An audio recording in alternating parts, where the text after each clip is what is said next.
This is what I'm going to talk about. You can't talk about politics without, first of all, explaining where you're coming from. I get fed up with people who say it doesn't matter who you vote for, it doesn't matter what the government is like. I want to take a closer look at politics, talk about toxification, and then focus very much on what you can do, and then the questions.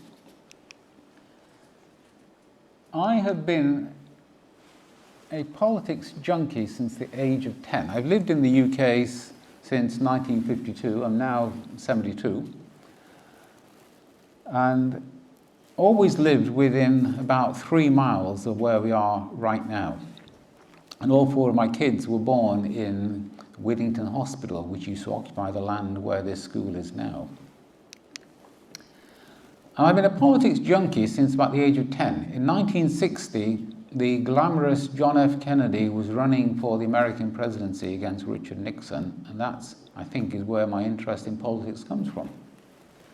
At university, I became pretty left-wing, and the first political party I ever joined was a Trotskyist one. Later on, I became a liberal.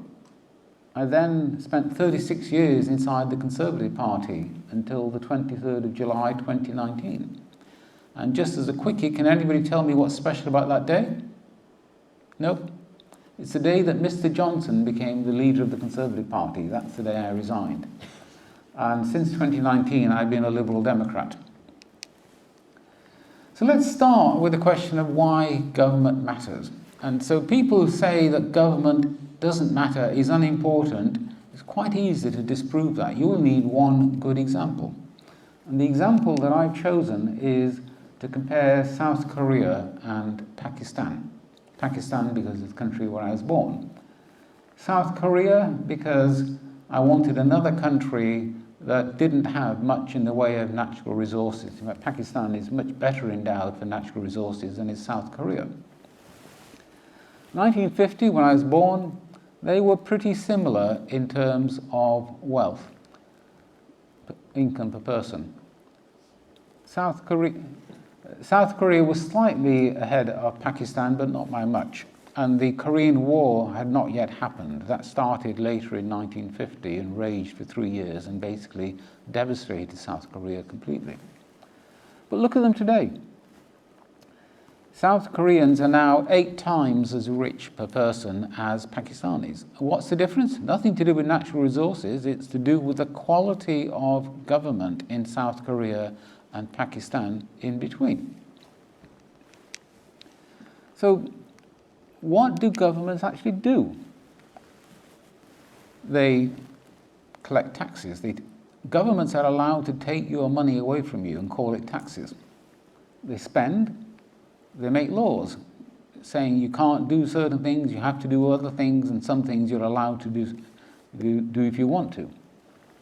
Governments do things directly. Kings used to fight wars. At one time they would ride out at the front of the army. And they have legal systems.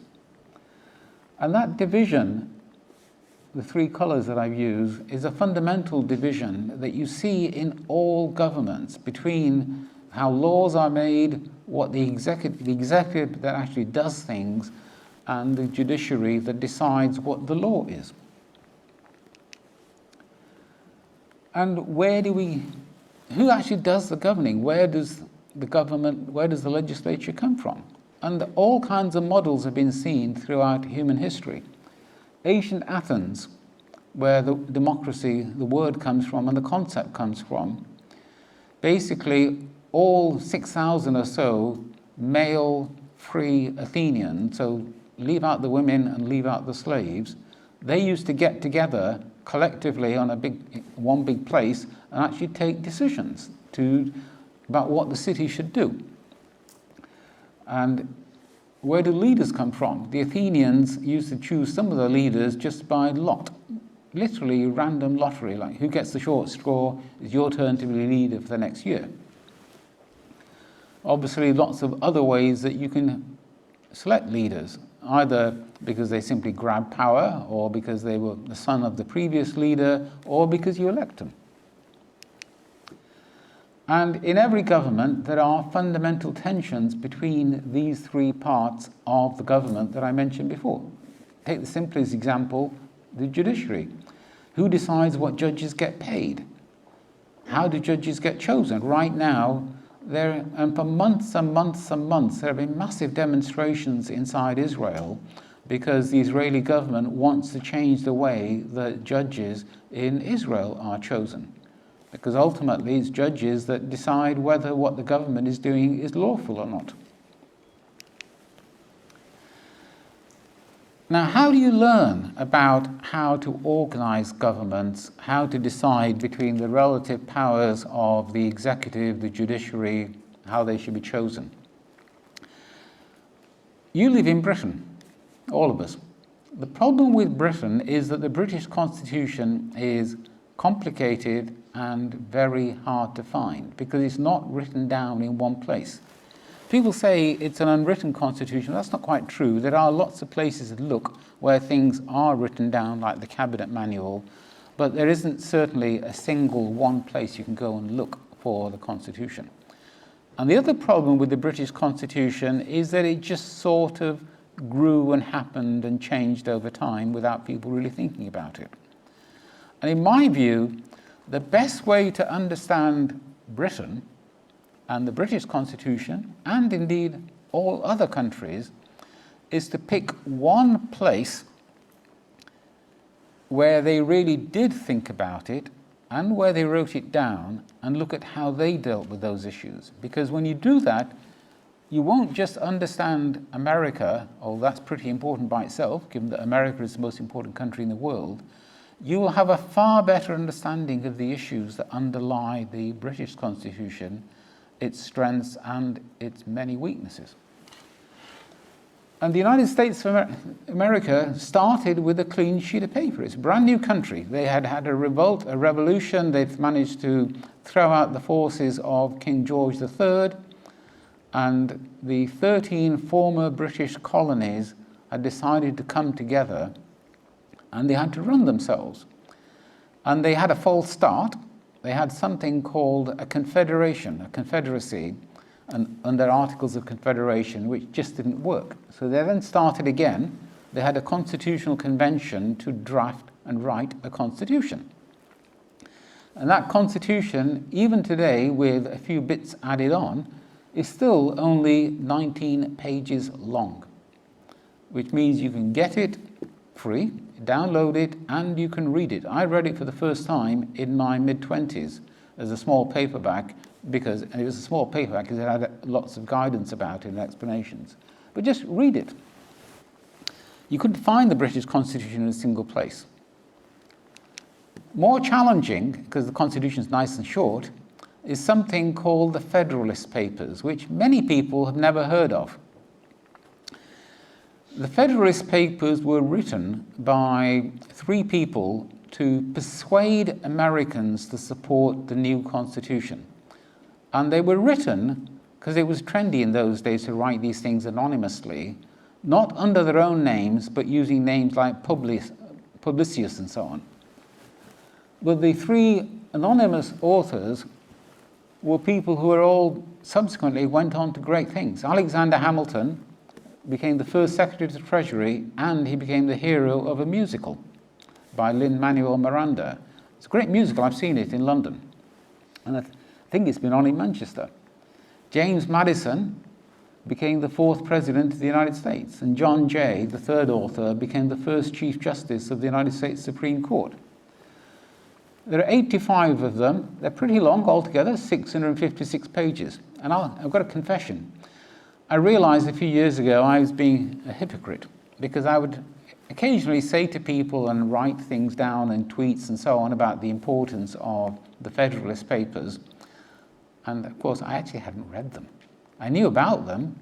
So I then got them on my Kindle, and over a few months, lying in bed, I actually read all of them. And they are understandable and readable. And these three guys spent a long time not only explaining the Constitution of why it was good, but discussing alternatives.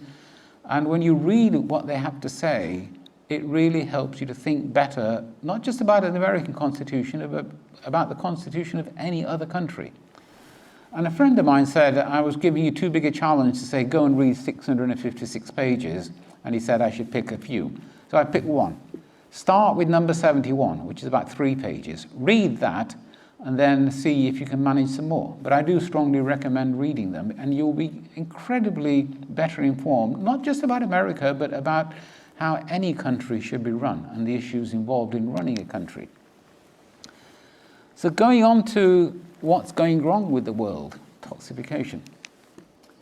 Some of these people you will recognize, some you may not. Does anybody feel confident that they know all 6 of them?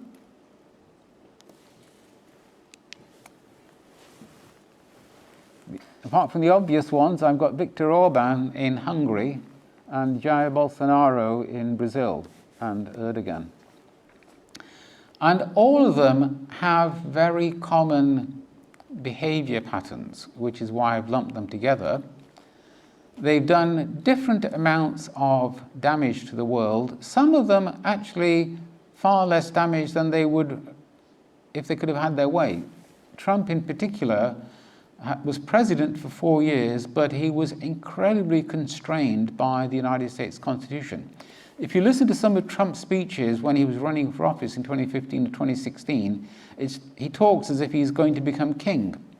You know, I alone can fix it. When I'm there, I can do everything. The reality is that the American president cannot do everything because there is a legislature and there is a judiciary.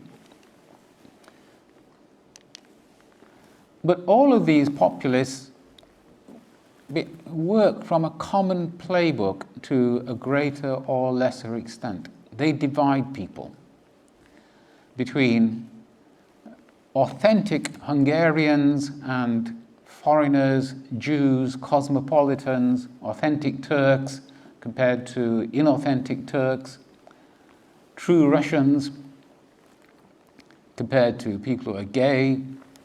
They divide. We saw it in this country. The worst speech that Theresa May ever made as Prime Minister was her party conference address in 2016, when she talked about people who were citizens of nowhere. If you think you're a citizen of the world, you're a citizen of nowhere.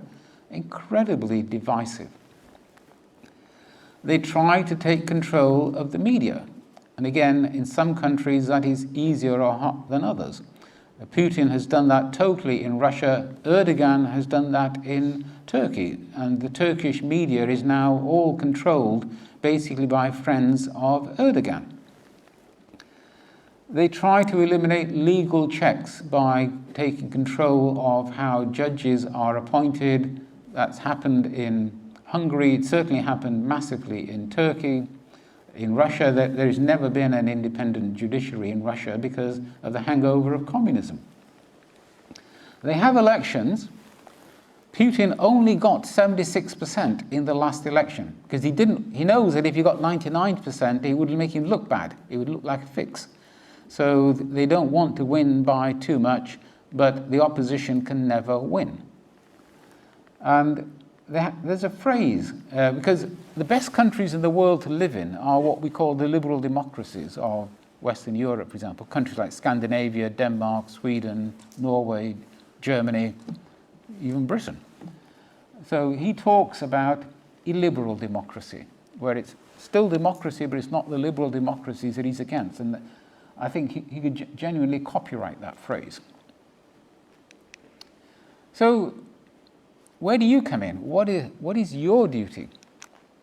And your duties vary from things that are very easy to things that are medium hard, and then things that are sort of pretty hard.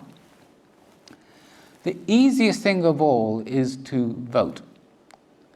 If you don't vote, other people get what they want. That's the basic principle, because elections are decided by the people who vote, and the people who don't vote make no difference at all to the election result. It's as basic as that. This country left the European Union because loads of young people who are pro-European couldn't be bothered to vote. If they'd voted the way that old age pensioners voted, we would still be a member of the European Union. And as far as I'm concerned, I'll be perfectly frank, I think Brexit was the greatest voluntary act of self-harm this country has engaged in for decades and decades. Beyond voting, it helps if you actually understand what's going on by being informed. It's easy to spend all your time absorbing junk media and being entertained. There's nothing wrong with entertaining. I used to watch loads of TV when I was young. I used to like watching Batman, the Lone Ranger, comedies, cartoons, but I also used to watch the news, panorama, documentaries. I watched how the American presidential election was going in 1960. By the time I was 14, I had got into the habit of staying up all night to watch the election results, both in Britain and in America. Going on a little bit harder, because now this involves actually parting with money, and I realize that most people don't have much money to give away. You can join a political party and pay a subscription, and they all have young people's rates, which are really, really cheap, because they want to get you involved. You can give to other NGOs, civil society organizations, people like Liberty or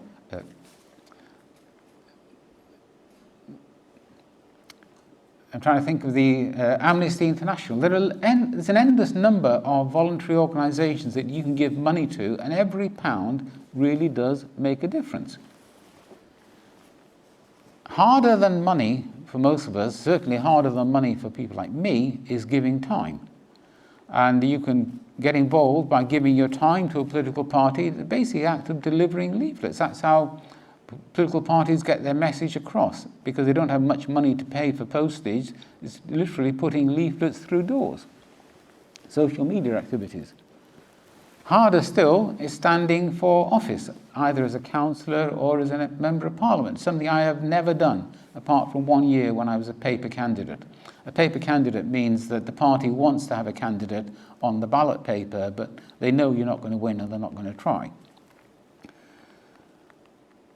And I say that despite being a politics junkie since the age of 10. My problem was that I come from a very poor family, I had a very well-paid career, and I could never afford to take the pay cut that becoming a member of parliament would have involved. So I never even thought about running as an MP, never mind whether I would win or not.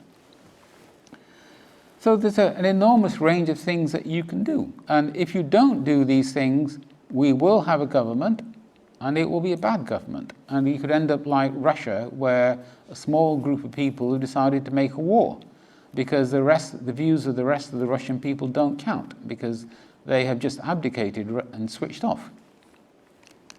So with that, over to you for questions and answers.